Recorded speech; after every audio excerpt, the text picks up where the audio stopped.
Welcome back to What Arty Noobs with General Disturbance. This is the Bishop, the Tier 5 British SPG.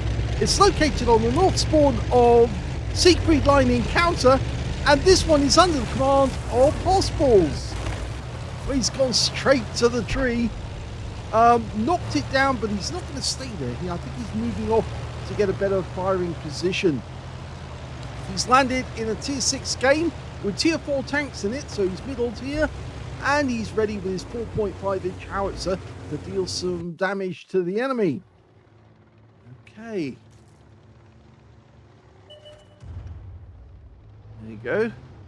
P43 Biz, first target. He got a bit of a reticule bloom there just for a moment, but his first shot lands right next door to the P43. Didn't get any damage from that first one, but the second one he'll probably get some. That was close. Well, he only gets a critical hit. He's not having a lot of luck so far. Rounds out. No, guy's moved on, so he's going to hit the P2640, which is a Tier 4, and it looks like he's looking for a target to fire at. No, he moves off as well. So we're not having a good game so far. Fired all those shots and didn't get any damage. The Bishop is made from the Valentine II. They actually started producing them during 1942 and 1943. They were designed in 1941. It was a bit of a stopgap, actually. They originally were looking for something different. They didn't really have any SPGs as such. And so they actually considered for a while getting the American M7. But in the end, that wasn't satisfactory either, because that was based on the 105mm gun or howitzer. And so instead, they decided to build their own based on the M4 hull, and that was the Sexton. Of course, that was armed with the 25-pounder main gun. This might be the first shot that he gets that... Oh, and he doesn't get that. Oh, he does! The guy drove right back into the field of fire and took a shell on his engine deck. Okay, so they only made 149 of the Bishop, and the last batch of Bishops that were actually made were eventually handed over to the Turkish after the end of the war. They were used mostly in the desert, but some were used actually in Italy. Rounds out the KV-1. Lovely accurate shot there, tracked the guy as well. He's now starting to pick up damage. Can we get another shot? Yep, another big hit, but the guy fixes his tracks and moves off. Now this 4.5-inch howitzer is capable of 450 alpha, 28mm of pen, and 2.2 meters on the burst radius. Its actual reload speed by the book is 12.37 seconds, but in this battle we can see that hossballs has got 10.08. And I didn't actually mention hossballs' name until right now. I think actually it was the first time I did mention him. Yep. It's one of hossballs' battles. It's not the only one we're going to show. You're going to see a few more battles, and they're older ones actually, from way back a few years ago. And the P2640 goes down with 2 tanks down on the enemy at the moment. And in fact, actually, there is a bit of a concern, because A, this is an encounter battle, so it's all about the encounter cap circle in the center, but actually we've got no tanks out on the east flank of the battlefield except for our M37. You can see the enemy's got tanks in the town center, and we get a nice little hit there on the OI. But the enemy seems to be pushing our guys out of the town centre. Oh, there's the kill shot. Nice one. Took out the OI, which is the Tier 6 enemy heavy. I was going to say Japanese heavy, but it is the enemy's heavy. KV-1. Another direct hit. The same guy that we hit before. They've lost their Stug, but we're still 3 tanks down on the enemy. And although we're getting hits on this KV-1, it's only our KV-1 that's in the town centre. And they've lost their KV-1. Yep, somebody is in the cap circle, and now their their Churchill 3 has reached the outskirts of the town. Say our KV-1's now moving through the town as hossballs smashes this Churchill 3. Guy is tracked at the moment. He's gone. The kill shot for the Churchill 3 went to our VK3601H. But we're still 1 tank down on the enemy, and they do have somebody in the town centre. Now, if he's hiding behind that arch, it's going to be very difficult for us to hit him. We'll have to move quite a bit closer. Yes, he is behind the arch, but it's a T28E with the F30 gun. Now, that's the 85mm main gun. And he pops out for a brief moment, fires the round in, just misses. I think our VK wants the kill. Now, an enemy light tank is actually coming behind us. It's the Type 64, but he does get wiped out before we can do any damage to him. But that means the enemy Arty knows where we are now. And both the enemy Arty have enough range to be able to hit us. The question is, will they try? Rounds out the Matilda. Just misses. We are getting short on ammunition. So we have to be careful now not to waste any shells. Both teams have now got 3 left. Both teams have got 3 Arty and also a 1 medium.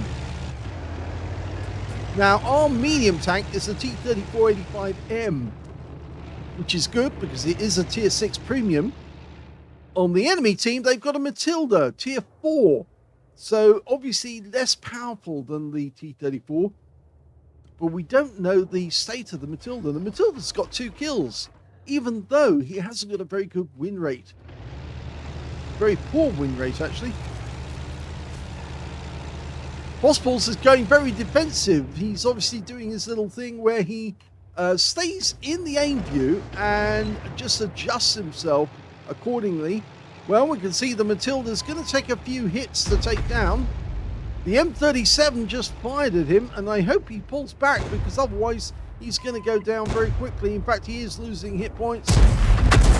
That's a big hit on the Matilda, but he'll probably finish off that M37 if we're not careful. Well, he got another hit, and we get another hit on the Matilda, but he's still got hit points, and he's still moving towards our M37, so we need to finish this guy off quickly. We hit the ridgeline. Yes, he wasn't far enough away to actually be able to hurl the shots onto the target. The M37 is now running away, as he should. M37 based on the Chappie tank. In fact, he's going the wrong direction. He's heading towards the Matilda. So we're going to try another shot. Oh, we've got a bit of a rescue bloom. And our M37 is now 1 shot, and he's out the game. So now we have to try and kill the Matilda. And we do! And that's changed it, because now it's just hossballs versus 2 enemy Arty. A Gorilla and an AMX 105AM. Now they are in the cap area, so we know where to go. It's not very far away. But there's only 1 in the cap area. Now, we do know that the Gorilla on the enemy team has been spotted. So we know where he's been, but we don't know if he's the one in the cap. I have a sneaking suspicion that when he turns and goes into the cap area to find out who's there, that we'll suddenly see. And that looked to me like that might be the AMX 105. Pretty certain that he's trying to see from a distance. Now, the thing is that the 4.5-inch howitzer on this Arty is actually not powerful enough to shoot the entire range of the battlefield. But he's found the Gorilla, and the Gorilla fired, but he flopped his shot he missed. And now he's hiding behind the wall. Now, he has got to reload, and his reload is fairly long. If we can chase him down, we might be able to get him, but, well, he changes direction. I think he will complete his reload. And he does, but he manages to track us. And the thing is that the enemy, the other enemy, Arty, the AMX 105, knows where we are. Can we get a shot? Yes, but he gets one big shot into the gorilla. And now he's almost fighting face to face in this funny way that hossballs looks outside his vehicle. And he always plays like this. And he kills the gorilla. Oh dear. I'm having to come out of view because obviously hossballs, he knows how to handle it, but the buildings were getting in the way, so we couldn't see what was going on. Yes, he has 3 marks of excellence in this vehicle, but he fights in this very peculiar way of actually staying in aim view and looking for the enemy tank in aim view. So it's almost like he's going into a third-person mode. Now we can see that he's got the communications expert skill. He's also got a adrenaline rush working because he's lost virtually all of his hit points. In fact, he only has 11 hit points left. And on top of that, he's got the mentor skill because he's got a knocked out crew member. At this moment, his gunner is down. And I'm not sure he even knows that his gunner is down because he's got a first aid kit, so he can use it. In fact, what he's doing is he's staying in the cap area and hiding underneath the flag. I guess he thinks that that will actually provide him with a little more cover. Waiting for the AMX to turn up. I'm pretty sure that AMX will turn up. 3 kills for hossballs. It's been fairly active for him. It was more active towards the end of the game where he was actually starting to get his eye in. But he really does need to take out this AMX 105, and he's kind of short on ammo.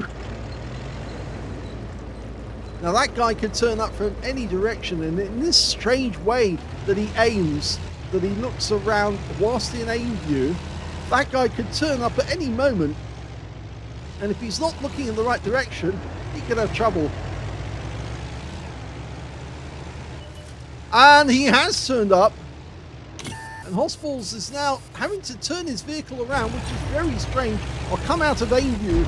He's trying to do this in a very odd way.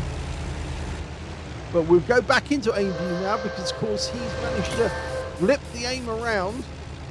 It's been spotted again. There's the AMX. He gets his aim on. Flops his first shot. So does the AMX. Gets it wrong, but he won't get this one wrong, and he will win the game if he gets this kill. Yes! He gets the kill, which wins the game. Well done, hossballs. Well, this was a very unusual game. It was an ace tanker game for hossballs in the Bishop. He's had them before many times. He also got a counter battery fire medal, and he's had those before as well. He took out both enemy SPGs. He got a fighter badge for getting at least 4 kills. He got 4 exactly. He also got a bruiser medal for getting at least 5 critical hits. In fact, he got 19. And he got a Starks medal out of that one. Yes, he killed at least 2 enemy tanks, received at least 2 hits from the enemy, lost at least 2/3 of the hit points of his own vehicle, and he survived the battle at the end. 11,332 was the win rate from that one. Super Unicum and a lot more. Let's have a look at team score. Well, we can see the highest damage in the game actually belonged to the KV1 on his team, who managed to get a high caliber and 2,063 hit points of damage. Second highest damage was hossballs with 2,017 hit points of damage. And the third highest damage went to the VK3601H on his team with 1,722. When it came to kills, this is where it gets unusual because 3 tanks all managed to get 4 kills apiece. We got hossballs with the lead, T-3485M got 4 kills, and so did the Churchill 3 on the enemy team. And 3 kills went to the KV-1, who got the high caliber. And on the enemy team there, Matilda managed to get 3, and he got a Leather Slayer's medal because, of course, the tanks he was killing were 1 tier higher than his own. And we could also say that the OI got a cool headed for receiving so many hits, non-penetrating shots in a row. When it came to base XP, it's the T-3485M who did the best with 1,062. 1,030 went to hossballs and 911 went to the KV-1. So only 2 players managed to get over 1,000 base, and hossballs was one of them. He fired 34 rounds in that game. Now remember, you only carry 39 rounds, so he only had 5 rounds left at the end of the game, but he made sure that he got the kill or got that shot on target on the AMX, and the AMX fluffed his shot. After hossballs had fired, the 105 could have just driven up to him and shot him at point blank range, but he didn't do that, and that was a big mistake. Once you know your teammates fire, your opposite number is fired, and you've got a reload time, you can just drive up to the enemy and point the howitzer directly at them at close range and wipe them out. 15 direct hits on the enemy, 1 penetrating shot, and 22 splash. Damage of 2,017 hit points, of which 1,110 were at more than 300 meters. So you can see a lot of damage done at close range. Now, the penetrating shot in this game, well, I would have thought that it was the AMX 105, but it's not. It's actually not. No, the Gorilla actually took a penetrating shot at fairly close range, although he did take several rounds before he finally expired. He also received 2 shots in that game, and both hits by way of splash damage as well from the Gorilla, as well. It was 2 shots from the Gorilla, which actually penned him, or hit him rather. 1 enemy vehicle spotted, 9 enemy vehicles damaged, 4 killed, and he got 736 hit points of damage assistance, and he got 41 defense points when he was resetting the cap with the Gorilla inside it.